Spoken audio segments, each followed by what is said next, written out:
शैतान चाहता है प्रेयर ना करें, वो चाहता है आप संबंधों को कायम ना करें।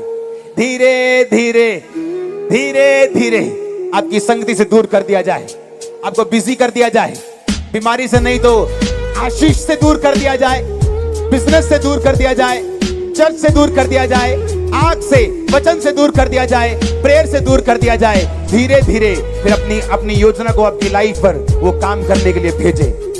परमेश्वर आपको काम देते हैं, संघर्ष नहीं। वो आपको परिवार देते हैं, सिरदर्दी नहीं। लेकिन हमने उसे संघर्ष बना लिया, सिरदर्दी बना ली। हम अपने काम में इतना बिजी हो गए, परमेश्वर को भूल गए। कोई दुखों में इतना रह गया कि परमेश्वर को भूल गया। अगर आपके दुख प्रभु से आपको दूर कर सकते हैं तो शैतान ये कोशिश करेगा कि वो आपको हमेशा दुखों में ही रखे ताकि आप प्रभु से कभी ना मिल सकें।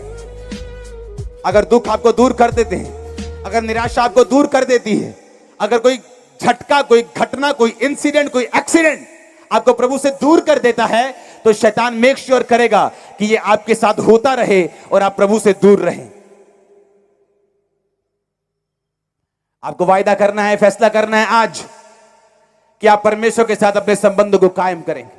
वो आपकी हेल्प करेगा, आपको नशे से निकलने के लिए, पाप से निकलने के लिए, उस बीमारी के, उस गरीबी के श्राप से निकलने के लिए वो आपकी हेल्प करेगा। दाहिने हाथ को पकड़ के वो आपको उठाएगा। जैसे आप नहीं चाहते आपका बच्चा जितना मर्जी गलती करे, आप बोलते हैं बेटा उठ, मैं तेरे साथ हूं। परमेश्वर चाहता आप उठें, वो चाहता आप फिर से इस्तेमाल किए जाएं, वो चाहता फिर से आगे बढ़े। परमेश्वर ने बाइबल में सारा कुछ लिखा हुआ, एक भी चीज ऐसी नहीं जो उसने लिखी नहीं।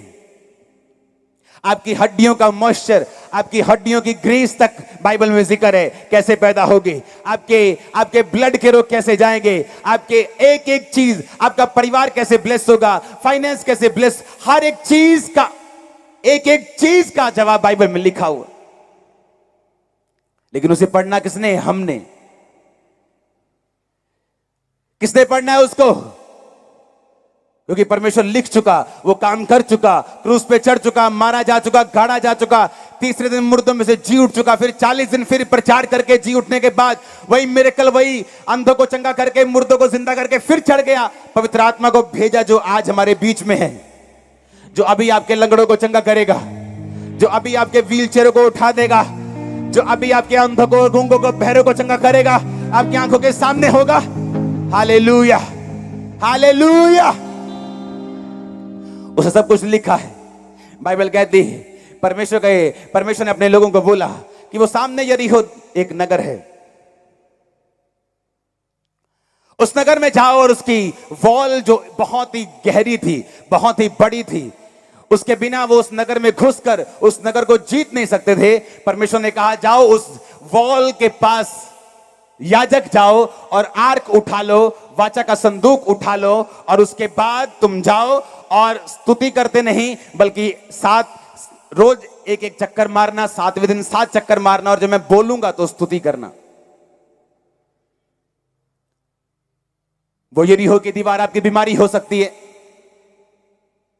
वो एक गर्भ की रसौली हो सकती है जो आपको बच्चा होने से रोक रही है 18-20 साल से, वो फाइनेंशियल कर्ज हो सकता है जो आपकी फैमिली से कभी नहीं गया, वो एक ऐसी सिचुएशन हो सकती है जो आपके लिए इम्पॉसिबल हो सकती है। लेकिन परमेश्वर ने कहा 2 चीजें, एक आर्क यानी खुदा का वचन तुम्हारी लाइफ में होना चाहिए, दूसरा याजक यानी अच्छी संगति तुम्हारी जिंदगी में होनी चाहिए। परमेश्वर ने कहा वो याजक, अच्छी संगति, और आर्क यानी खुदा का वचन, और स्तुति करना यानी मेरी महिमा करना, मेरे साथ अपने संबंधों को कायम करना, ये तुम्हारी जिंदगी में अगर होंगे तो बाइबल कहती है यरीहो की दीवार जो फुटों के हिसाब से, फुटों नहीं मीटरों के हिसाब से मोटी थी, इतनी मोटी थी कि कोई बम, गोला, कोई पेड़, कोई टानी, कोई हथियार उस पर नहीं काम करता था। अंदर का शहर सेफ था, कोई उसे मार नहीं सकता था। स्तुति करने के बाद अगर लोग इधर वाली साइड स्तुति कर रहे थे तो इधर नहीं गिरी, इधर गिरी, और परमेश्वर ने दिखाया कि अगर संगति होगी, अगर वचन होगा, मेरे साथ संबंध कायम होंगे, हर बड़ी से बड़ी इंपॉसिबल चीज को मैं गिरा दूंगा तेरी और तेरे पांव में।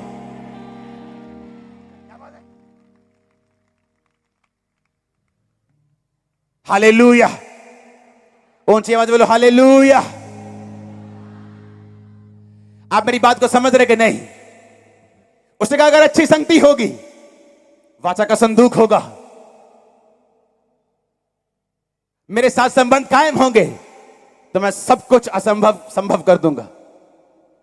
वो दीवार, वो कैंसर, वो बीमारी, वो बांझपन, वो गरीबी, वो दुख जो तुम्हें भारा लग रहा है, तुम्हें लगता है कि कभी नहीं हो सकता, अगर वो परमेश्वर को साथ लेके ना जाते, डंडों के साथ जाते, पेड़ों के साथ जाते, हथियारों के साथ जाते, थक के खत्म हो जाते, फिर बोलते लाइफ इज ए स्ट्रगल। उसने कहा ना बल से ना शक्ति से, बल्कि तेरी आत्मा के द्वारा। आप लड़ रहे हैं पर शरीर से लड़ रहे हैं। कुछ बीमारियों से लड़ने से फायदा नहीं होगा, उनका इलाज बना ही नहीं। आपका बेटा सुनता ही नहीं तो क्या लड़ लेंगे। कुछ चीजें ऐसी हैं जो फाइट करने से होंगी नहीं, परमेश्वर की वहां जरूरत होगी। और परमेश्वर भी अलाउ करता है ऐसी चीजों को जो हमारे बस से बाहर हों, ताकि हम खुदा को ढूंढ सकें। मैं आज इसलिए आपके बीच में मैं नहीं हूं, मैं बहुत धर्मी था, मैं बहुत दुखी था और परमेश्वर को ढूंढ रहा था कि वो है कि नहीं है। आपके दुख आपको परमेश्वर में, आपको प्रभु को ढूंढने में आपको लगा देंगे। पर आपको यह बात याद रखनी है, कुछ चीजें ऐसी हैं जो आप अपनी ताकत से नहीं कर पाएंगे। आपको परमेश्वर की जरूरत होगी, आपको परमेश्वर के हाथ की जरूरत होगी, अच्छी संगति की जरूरत होगी, वचन की जरूरत होगी, स्तुति की जरूरत होगी। हालेलुया। तब आप कहेंगे हां, मेरी इंपॉसिबल चीज खत्म हुई है, ये पॉसिबल हुई है। ये चीज इंपॉसिबल थी लेकिन परमेश्वर ने ऐसा मेरी लाइफ में किया है। आप गवाही देंगे।